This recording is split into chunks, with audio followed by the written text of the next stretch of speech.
Τεράστιο. Εκείνο κακώς το έχασε. Βοήθησα και εγώ βέβαια λίγο.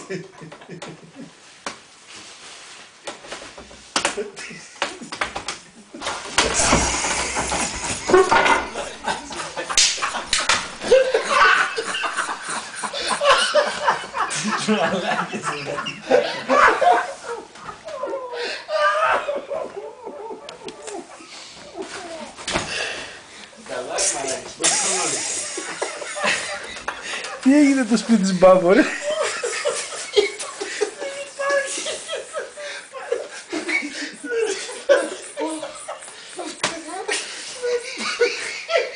Εσύ, θα σε θυμάστε αυτό.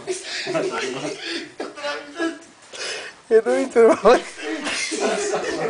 Ο άλλος ξέρεις τι έλεγε, δεν ανέβεις. Λέει ρε μαλάκα, αν με πιάσει ο ύπνος και θα με πλακώσει. Και τουλάχιστον να μην κοιμηθώ.